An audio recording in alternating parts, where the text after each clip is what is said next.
할렐루야. 오늘 하나님께서 우리에게 주신 말씀 함께 보도록 하겠습니다. 요한 1서 4장 11절로 21절까지 우리 한 절씩 교독하겠습니다. 제가 11절 읽겠습니다. 사랑하는 자들아, 하나님이 이같이 우리를 사랑하셨은즉 우리도 서로 사랑하는 것이 마땅하도다.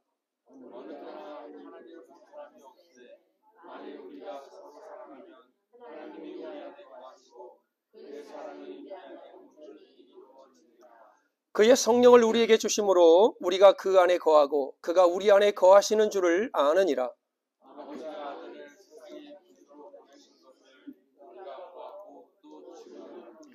누구든지 예수를 하나님의 아들이라 시인하면 하나님이 그의 안에 거하시고 그도 하나님 안에 거하느니라.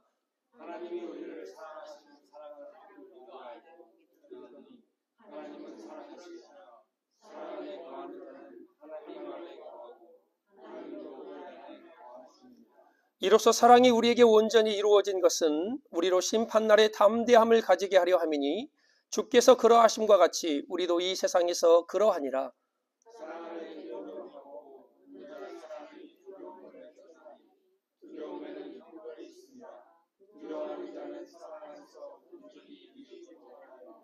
우리가 사랑함은 그가 먼저 우리를 사랑하셨음이라.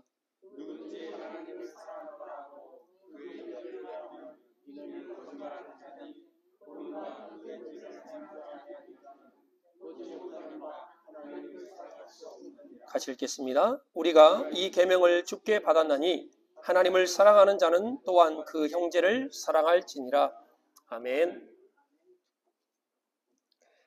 미주 중앙일보에 실린 글이 있어서 제가 한번 소개드립니다. 사람들은 아름다워지기 위해서 많은 일을 한답니다. 날마다 운동을 하고요. 겉을 꾸미고 조금이나마 젊어 보이기 위해서 노력을 한답니다. 세상 사람들은 그런 것 같아요. 늙지 않는 것이 아름답다라고 생각하는 것 같습니다. 그렇지만 하루하루를 지나보면 우리의 모습은 달라지는 것을 볼 수가 있을 것입니다. 우리 딸아이가 가끔 제가 25살 때 찍은 우리 아내랑 찍은 사진을 한국 가서 이게 사진 앨범에서 찍어가지고 저희한테 막 보내요. 봤더니 야, 이럴 때도 있었구나.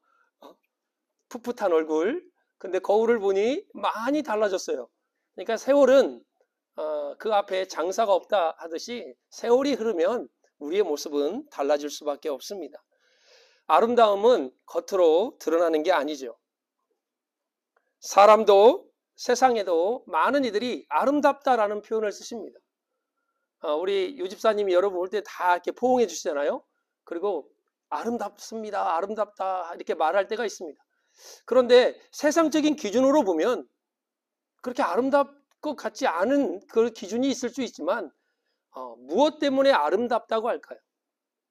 내가 보고 싶은 것, 내가 보아야 될 것을 보는 것이 때로는 아름다운 뜻이기도 합니다. 그런데 우리나라의 아름답다는 말은 참 멋있어요. 이 아름이라는 단어가 바로 나를 뜻합니다. 그러니까 아름답다라는 말은 나답다가 바로 이 아름답다라는 말입니다. 세상의 기준, 세상이 아름답습니다라는 기준은 이겁니다라고 말하는 것이 아니라 아름답다 이 말은 바로 나다울 때 가장 아름답다라는 말입니다. 이 아름이라는 것 바로 나다울 때 아름다운 것입니다. 누구를 흉내내는 것이 아니라 나의 가치를 빛나게 하는 삶, 그 삶이 아름다운 삶입니다. 남과 비교하면요, 내가 남이 되는 겁니다. 그럼 나답지가 않기 때문에 나는 아름답지 않게 되는 것입니다. 제가 이 글을 보면서 우리가 비교를 하면 나보다 못한 사람하고는 비교하지 않는다고 그랬어요. 그죠? 나보다 조금 떨어지고 나보다 못생기고 나보다 가진 게 없고 나보다 배운 게 없는 그런 좀 나보다 밑에 있는 사람과 비교하는 것이 아니라 늘 비교하는 게 이 위예요. 나보다 더 가졌고 나보다 더 이쁘고 나보다 더 많이 배우고 똑똑하고 꼭 이런 사람들과 비교하기 때문에 내가 좌절하고 실망을 하는 것입니다. 그러면 나답지가 않게 되는 거예요. 내가 남이 되는 거예요. 그러면 그 사람에게서 아름다움은 사라지게 되는 것이죠. 이거를 보면서 제가 참 나다울 때 아름답다. 그러면 우리 신앙은 언제 아름다울까요? 신앙은 다울 때 아름다운 거예요. 교회는 언제 아름다울까요? 교회 다울 때 아름다운 거예요. 목사도 그렇고요. 선교사도 그렇고 집사님도 그렇고 권사님, 장로님도 우리 성도님도 언제 가장 아름답습니까? 집사다울 때, 권사다울 때, 장로다울 때, 성도님다울 때 가장 아름답게 되는 것입니다. 내가 누구인가 너무 중요하죠. 그러나 성경은 내가 누구인가가 중요하지만 더 중요한 것이 있다고 말합니다. 그게 뭐냐? 내가 어디에 속해 있는가입니다. 요한일서 4장 4절에 보면 자녀들아 너희는 하나님께 속하였고 또 그들을 이기었나니 이는 너희 안에 계신 이가 세상에 있는 자보다 크심이라 라고 말합니다. 우리가 하나님께 속한 자이기 때문에 세상을 이긴 그 하나님이 나와 함께 하시기 때문에 지금 요한이 말하는 적그리스도들, 이단들을 이기었다라고 말씀하고 있는 것입니다. 요한일서를 제가 계속 설교를 하는데 2서 하다가 갑자기 4장으로 붕 떴습니다. 그죠? 3장 내용을 잠깐 설명드릴게요. 3장에 보면 요한은 이 세상에 두 가지의 가문이 존재한다라고 소개를 합니다. 하나는 하나님 자녀의 가문과 또 하나는 마귀의 자녀라는 가문. 3장 10절에 보면 이러므로 하나님의 자녀들과 마귀의 자녀들이 드러나나니 라고 말합니다. 요즘은 마귀 얘기를 잘 안 해요. 하면 좀 이상하게 쳐다봐요. 천사에게도 그렇고 지옥 얘기도 그렇고 천국, 기독교의 핵심적인 얘기를 다 빼놓고 여러분 예수 잘 믿으면 복 받아요. 이런 얘기만 하고 있습니다. 강대상에서. 그러니 성도들이 조금만 잘못되면 하나님께 저주받았다라고 생각하고 하나님이 나를 버렸다라고 생각합니다. 성경에 등장하는 요한이 말하는 두 가문, 하나님의 자녀의 가문과 마귀의 자녀의 가문을 무엇으로 비교하느냐? 가인과 아벨의 가문으로 비교를 하고 있습니다. 여러분, 가인의 가문은 어떤 가문입니까? 증오심을 가지고 끝내는 살인까지 저질렀던 그런 모습을 통해서 드러나는 가문이 가인의 가문입니다. 아벨의 가문은요, 아벨의 희생처럼 예수 그리스도의 사랑을 통해서 다른 사람이 살 수 있도록 자신의 생명을 바치는 가문이 있습니다. 이게 바로 하나님의 가문입니다. 여러분은 전자를 택할 것입니까? 후자인 아벨의 가문을 택할 것입니까? 누구나 다 하나님의 자녀의 가문이 되기를 원하고 아벨의 가문이 되기를 원할 것입니다. 그렇다면 이 아벨의 가문을 선택했다면, 하나님의 자녀가 되는 가문을 선택했다면 거기에 맞는 무언가가 있어야 됩니다. 우리가 하나님의 자녀가 되는 것입니다. 여러분들은 저희 집에 들어와서 함부로 냉장고 문을 못 엽니다. 제가 우리 사랑하는 장로님 권사님 댁에 가끔 가지만 제 임의로 냉장고 문을 열어서 물 없어요? 사이다는요? 이런 적이 단 한 번도 없습니다. 왜? 나는 아들이 아니기 때문에. 아마 권사님 손주나 따님이 오시면 자유롭게 열고 때로는 자유롭게 생활을 할 것입니다. 자녀라는 건 바로 그런 거예요. 내가 하나님 자녀가 되어서 하나님 나라의 가문에 들어가려면 하나님의 자녀가 되어야 되는데, 그렇다면 하나님의 자녀가 되려면 어떻게 해야 되는 거예요? 오늘 본문을 통해서 그 하나님 자녀의 확신을 저와 여러분들이 좀 가졌으면 좋겠습니다. 그 첫 번째가 13절에 보면 그의 성령을 우리에게 주심으로 우리가 그 안에 거하고 그가 우리 안에 거하시는 줄을 아느니라 라고 말합니다.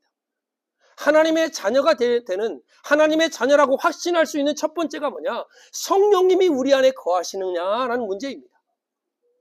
여러분, 우리가 예수 그리스도를 믿고 중생할 때 하나님이 내려주시는 생명, 즉 성령을 받습니다.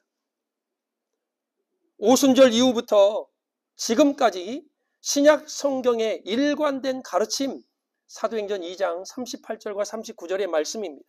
너희가 회개하여 각각 예수 그리스도의 이름으로 세례를 받고 죄 사함을 받으라. 그리하면 성령을 선물로 받으리니 이 약속은 너희와 너희 자녀와 모든 먼 데 사람 곧 주 우리 하나님이 얼마든지 부르시는 자들에게 하신 것이니라. 요한은 신약의 그리스도인들이 구속받은 하나님의 백성은 반드시 이 성령이 부어주신다는 것을 깨달았습니다. 내가 하나님의 자녀 맞습니다 라고 여러분이 확신 있게 말할 수 있는 첫 번째 근거가 뭐냐? 여러분 안에 성령님이 거하신다는 것입니다. 지난주에 말씀드렸죠. 하나님의 기름 부음으로 우리를 가르치게 하라. 그 성령님은 우리를 고아처럼 버려두지 않습니다. 성령님과 날마다 함께 생활하는 것을 제가 어떻게 하라고 말씀드렸습니까? 예수 그리스도께서 내 안에 계심을 끊임없이 생각하며 살아가는 것이 성령님과 동행하는 삶입니다. 그 성령께서 우리를 가르치십니다. 그 성령님께서 우리에게 새로운 생명을 주시고 새로움을 더하시고 순종하는 믿음으로 나아가게 하시는 분이 바로 성령님이십니다. 목사님, 그러면 제 안에 성령님이 계신지 저는 잘 모르겠어요. 옛날에는 입으로 불평도 많이 하고 막 욕도 잘하고 그런데 요즘 그게 쑥 들어갔다. 그럼 성령님이 여러분과 조금씩 여러분을 변화시키는 것입니다. 전에는 나밖에 몰랐어요. 내 입으로 먼저 들어가고 남을 돌아봤는데 이제는 내 입으로 들어가는 것이 아니라 남이 먼저 생각이 나고 내 사랑하는 형제가 먼저 생각이 나요. 그러면 여러분 이타적인 사랑으로 바뀌어가고 있다. 그러면 성령님이 여러분 안에서 역사하고 계시는 것입니다. 전에는 죽어도 이거 일하기 싫었어요. 교회에서 무슨 일을 해. 그냥 내 몸이 편해야 되지. 그런데 어느 날 자꾸 무언가를 하고 싶어요. 교회를 위해서, 하나님 나라를 위해서. 그러면 성령님이 여러분 안에서 움직이고 있는 것입니다. 전에는 누군가가 나에게 이렇게만 말하면 막 여기서 확 올라가지고 막 쓴뿌리가 막 이렇게 올라왔는데 어느 날 그 소리를 해도 아무렇지가 않아요. 그 쓴뿌리가 치유되고 있는 것입니다. 완고함이 녹아지고 사랑이 배가 되는 은혜를 경험하고 있다면 성령님이 여러분 안에 함께 거하시는 증거입니다. 여러분, 우리가 하나님의 자녀의 확신을 갖는 두 번째가 뭐냐? 바로 14절에 보면 아버지가 아들을 세상의 구주로 보내신 것을 우리가 보았고 또 증언한다라고 말합니다. 여러분, 사도들의 가장 큰 특권이 뭐냐? 예수 그리스도를 보고 그분의 말씀을 들은 것입니다. 직접 현장에서 부활하신 주님을 눈으로 보았고 목격했습니다. 그리고 예수님께서 그들에게 사명을 위임하셨습니다. 이게 바로 사도권을 증명하는 가장 중요한 것이었습니다. 우리가 성경을 보면, 특별히 사도행전을 보면 사도들이 그렇게 외쳤던 증거의 핵심은 뭐냐? 예수가 그리스도이시다. 그분이 우리를 위하여, 죄를 위하여 죽으셨다. 그분이 사흘 만에 성경대로 부활하셨다. 그분이 승천하셨고 다시 이 땅에 재림주로 오실 것이다. 여러분, 하나님의 자녀의 확신은요, 이 사도들이 말한 증거를 믿고 말할 때 바로 우리가 하나님의 자녀라는 확신을 갖고 있는 것입니다. 우리도 역시 사도들처럼 이런 하나님의 사명이 우리에게 위임이 됐다는 사실을 잊지 마시고 내가 하나님의 자녀가 맞다면 예수 그리스도를 증거하는 삶으로 나아가야 됩니다. 제가 교회의 존재의 목적 이유를 말씀드렸죠. 교회가 왜 존재합니까? 우리끼리 먹고 재밌고 놀라고 교회가 있는 게 아닙니다. 교회는 예수가 그리스도이심을 증거하고 그 증거된 말씀을 듣고 하나님을 알지 못하는 백성들이 하나님을 믿고 돌아오는 그 일을 하라고 구원의 방주로 만든 것이 바로 교회입니다. 그럼 저와 여러분들은요, 유람선을 탄 게 아니죠. 구원의 방주를 탔기 때문에 그 안에서 우리가 해야 될 일이 있는 겁니다. 어떤 이는 노를 젓는 사람도 있을 것이고 어떤 이는 키를 잡는 사람도 있을 것이고 어떤 사람은 연료를 부은 사람도 있을 것이고 각자의 사명과 소임은 다르지만 그 배를 위해서 하나님 나라의 구원을 위해서 동일하게 쓰임받는 것입니다. 요한 1서를 통해서 계속해서 하는 말씀이 뭐냐? 영들을 분별하라고 말을 합니다. 오늘 1절에 보면 4장 1절에 사랑하는 자들아 영을 다 믿지 말고 오직 영들이 하나님께 속했는지를 분별하라고 말해요. 제가 지금까지 말했던 3주 동안 얘기했던 그 핵심이 바로 여기에 담겨 있습니다. 거짓 선지자들, 적 그리스도들, 이단들이 너무나 등장을 하는데, 야, 이거 능력이 나타나네. 영이라고 다 믿지를 말고 분별하라는 겁니다. 분별. 특히 이단들, 과거의 이단들은요, 물을 가지고 많이 사람들을 속였어요. 박태선 같은 사람은 천부교 성도들에게, 그 신자들에게, 신도들에게 물병, 플라스틱 물병을 가져오라, 물 채워라. 물을 막 500개, 1000개가 가득 차 있습니다. 그러면 자기가 지나가면서 후 하면 그 물이 갑자기 치유의 물로 바뀌는 거예요. 만민중앙교회 2제로 무안에 바닷물을 떠다가 이 바닷물이 단물로 바뀔 것이다. 이 물을 마시면 불치병도 치료가 되고 죽은 자도 살아나고 피부병과 암 모든 병들이 치유된다. 나도 마셔봤으면 좋겠어. 정말 치유가 되는.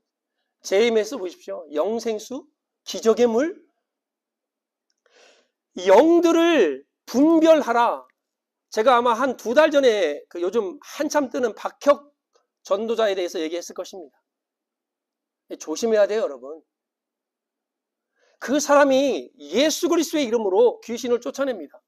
그 사역이 잘못됐다는 게 아니에요. 왜? 저도 그런 사역을 해봤으니까. 귀신 들린 사람을 직접 보았고 그가 예수님을 영접하는 순간 귀신이 떠나가는 걸 내가 보았기 때문에 성경이 또 말하고 있잖아요. 내게 은과 금은 없지만 내게 있는 것으로 내게 주노니 곧 나사렛 예수 그리스도의 이름으로 일어나 걸으라. 예수님은 그런 능력 있는 분입니다. 귀신도 그 앞에 벌벌 떱니다. 근데 중요한 건 뭐냐? 그 사역 핵심을 들여다보면 요즘 보니까요. 이제 얘가 막 나가고 있어요. 티 한 장을 100불에 팝니다.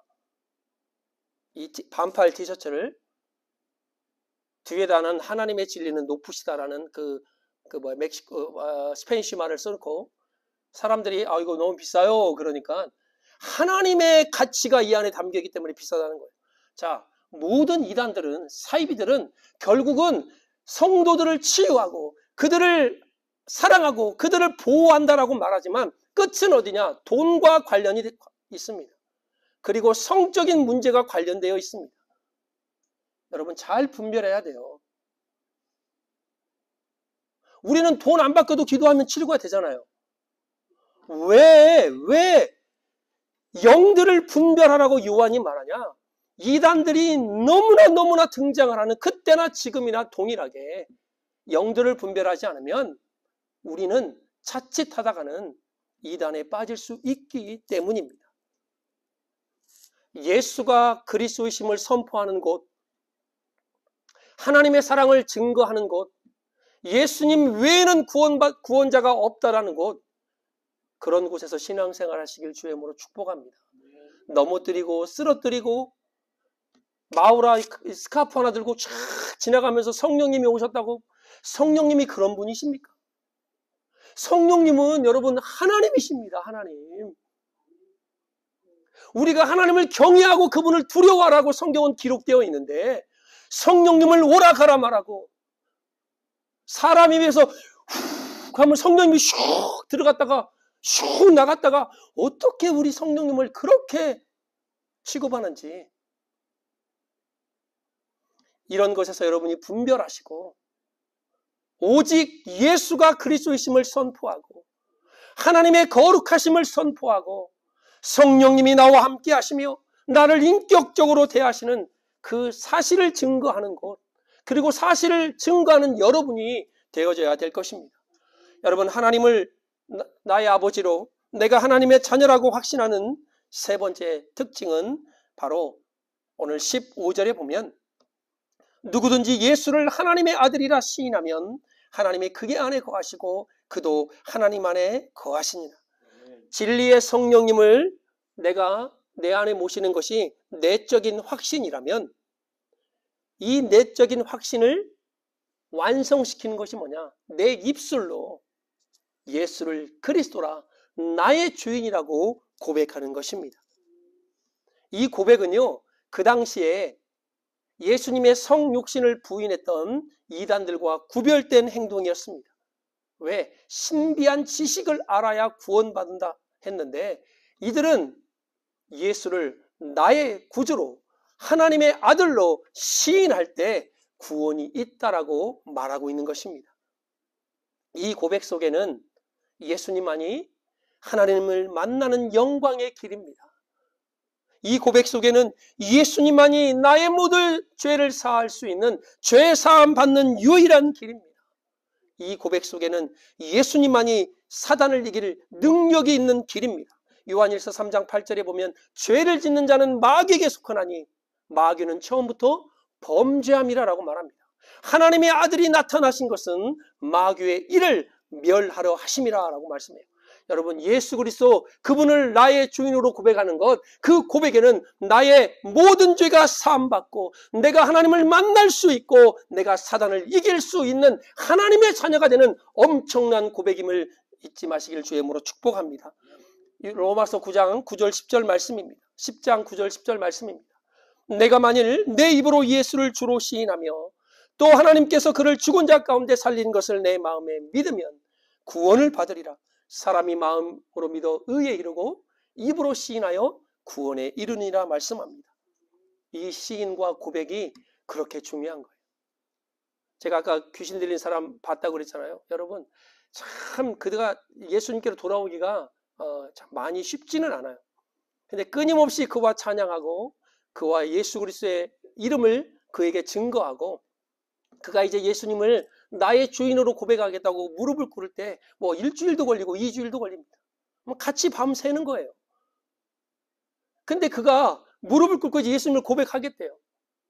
그런데 제가 예수님 영접 기도를 같이 하죠.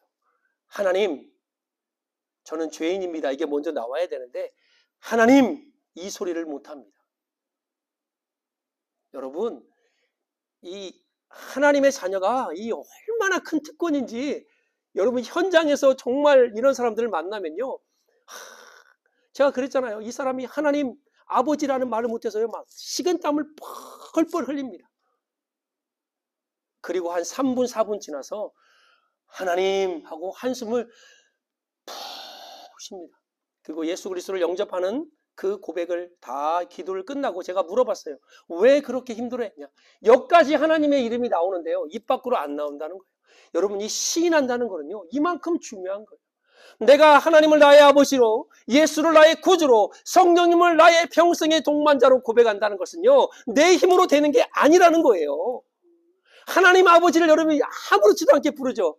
아버지, 우리 새벽 기도에 아버지 삼창, 주여 삼창하고 주여 주여 삼창하면서 아버지 부릅니다. 여러분, 너무 쉽게 나오잖아요. 하나님 너무 쉽게 나오잖아요. 그러나 귀신에게 시달렸던 이들, 하나님을 떠났던 이들에게는요 그 고백이 쉽지 않다는 것입니다. 하나님의 자녀, 예수 그리스도를 나의 주로 고백하는 이 고백 속에 하나님을 만나는 영광의 길이 있고 나의 모든 죄를 사함받는 길이 있고 사단의 권세를 무너뜨리는 엄청난 능력의 길이 있음을 여러분 잊지 마시길 주의 이름으로 축복합니다. 마지막으로 내가 하나님의 자녀의 확신을 가질 수 있는 마지막 네 번째는 바로 하나님의 자녀는 사랑 안에서 담대함을 갖습니다. 오늘 요한은 사랑하는 자들아 11절에 하나님이 이같이 우리를 사랑하셨은즉 우리도 서로 사랑하는 것이 마땅하다라고 천명하고 있습니다. 여러분, 남녀가 결혼할 때 이런 엄숙한 약속을 하죠. 즐거우나 괴로우나 부하나 가난할 때나 병들었을 때나 건강할 때나 이 여인을, 이 남자를 사랑하겠습니까? 여러분들 뭐라고 그러죠? 잠깐만요. 제가 조금 생각해 보고요. 그게 아니라 바로 대답하잖아요. 네. 그러나 그 고백이 고백으로 했다고 해서 이 사람이 가난하거나 부하거나 건강할 때나 건강하지 않을 때나 괴로울 때나 즐거울 때나 사랑한다, 이걸 어떻게 증명합니까? 내가 네 했잖아요. 그게 아니라 이 사랑이 언제 확실하게 전해지고 강해지는가? 그것은 그 사랑의 진정성이 내 삶에서 실체적으로 나타날 때입니다. 그럴 때 그 사랑은 더 깊어지고 단단해집니다. 요한은 하나님은 사랑입니다 라고 말을 합니다. 그저 단지 사랑의 고백이 아니라 하나님은 사랑이십니다라고 말하는 그 요한의 고백에는 어떤 말이 있냐면 우리 하나님이 보여주셨잖아요. 실제적으로. 독생자 예수를 이 땅에 보내시고 그분을 죽이셨습니다. 죽이기까지 우리를 사랑하셨습니다. 이보다도 확실한 증거가 어디에 있습니까? 요한일서 4장 9절 하나님의 사랑이 우리에게 이렇게 나타난 바 되었으니 하나님이 자기의 독생자를 세상에 보내심은 그로 말미암아 우리를 살리려 하십니다. 이 사랑이 우리를 죄와 사망에서 살리셨습니다. 이 사랑이 우리를 어둠에서 해방하였습니다. 이 사랑이 지금도 우리를 살게 하고 있는 것입니다. 요한은 이 사랑이 있을 때 심판날에 담대할 수 있다고 말합니다. 여러분, 예수를 믿지 않는 사람들도요, 죽으면 그만이지, 이런 사람들이 있어요. 어떤 분은, 야, 내가 예수 안 믿다가, 꼴까닥 할 때 내가 예수님 믿으면 되잖아. 그러면 천국 간다며? 이렇게 말하는 사람이 있어요. 참, 얼마나 우리가 언제 죽을지 어떻게 압니까? 엊그저께 브라질에 61명이 비행기 추락해서 죽었잖아요. 모든 사람 전원 사망입니다. 그런데 또 10명이 비행기를 놓쳐가지고 못 탔다네요. 이게요, 참, 이 비행기를 놓친 사람들은 막 땅을 쳤겠죠. 내가 이 비행기를 놓치면 안 되는데. 왜? 그 안에는 비즈니스도 있을 것이고, 그 안에는 누군가를 만나야 될 약속도 있을 것이고, 거기를 꼭 가야 되는 사람도 있을 거 아닙니까? 그런데 그 10명이 30분 뒤에 뭐라고 고백했을까요? 비행기를 놓친 게 다행이라고 하지 않았겠습니까? 우리가 언제 이 땅을 떠나는 것은요, 정해져 있지 않아요. 그런데 그렇게 하나님을 부인하는 사람들도 죽음을 두려워합니다. 왜 그러냐면 우리 육신이 죽음을 두려워하는 것이 아니라 어떤 사람은 강한 사람이 있어요. 정말 강한 사람이 있어요. 그런데 우리의 영혼이 그 죽음을 두려워합니다. 왜요? 불못이 있기 때문에. 지옥이 있는 것을 영원히 알기 때문에 두려워하는 거예요. 그러나 하나님의 사랑을 가진 사람은 담대함을 갖는다 말합니다. 사랑 안에는 두려움이 없다라고 말합니다. 얼마 전에 뉴스 보니까 그 아파트에 불이 났는데 앞으로는 나갈 수 없고 베란다에서 한 여자가 막 불길과 막 연기 속에서 이 불길을 등지고 있더라고요. 보니까 아이를 하나 안았어요. 그 뜨거운 불, 그 연기 다 마실 수 있어요. 다 내가 그 불을 감당할 수 있어요. 이유가 뭘까요? 이 아이예요, 아이. 세상의 사랑도 이렇게 능력이 있습니다. 여러분, 우리가 광복절 79주년을 지나갑니다. 14만 명이나 되는 독립투사들이 나라를 위해서 목숨을 던졌습니다.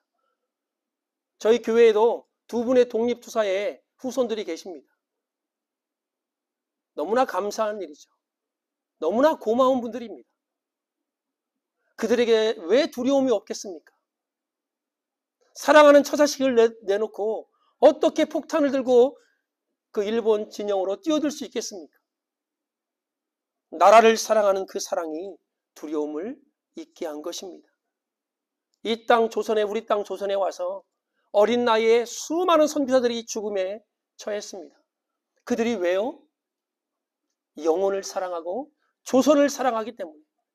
핸드기라는 그 선교사는 내가 나에게 1000개의 목숨이 주어진다 할지라도 20대의 꽃다운 나이에 죽었던 그 여인이 고백한 고백입니다.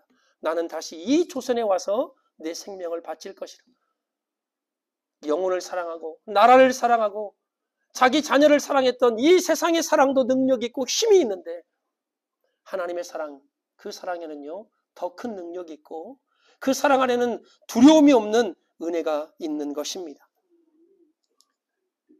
그 하나님의 사랑을 요한은 형제 사랑으로 표현합니다. 어느 때나 하나님을 본 사람이 없으되 만일 우리가 서로 사랑하면 하나님이 우리 안에 거하시고 그의 사랑이 우리 안에 온전히 이루느니라 라고 말합니다. 여러분의 사랑을요 검증하고 테스트하는 것은요 간단합니다. 하나님 사랑한다면 내 형제를 사랑하는 것입니다. 하나님을 사랑한단 말하고 내 형제를 미워하면 거짓말하는 자라고 말합니다. 눈에 보이는 바 그 형제를 사랑하지 않는 사람이 눈에 보이지 않는 하나님을 어떻게 사랑하겠냐고 요한은 반문하고 있습니다. 이 사랑은 우리의 힘으로 되는 게 아니죠.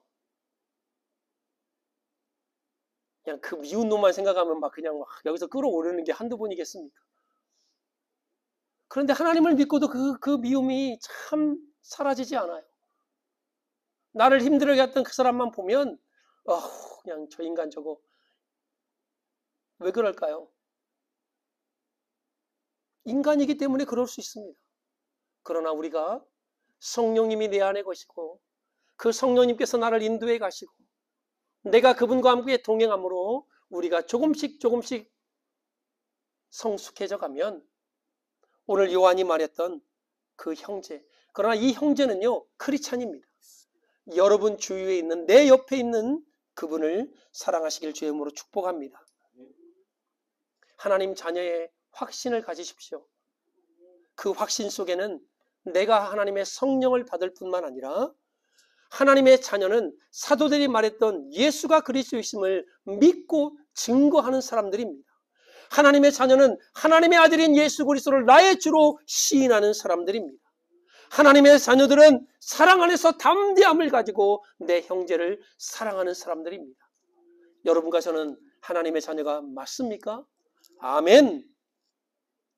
그 아멘이 한 번으로만 끝나는 것이 아니라 내 삶에 매일매일 주어진 삶 가운데 생활 가운데서 이루어지고 나타내지고 증명되어지기를 주 예수 그리스도의 이름으로 축복합니다. 아멘. 기도하겠습니다.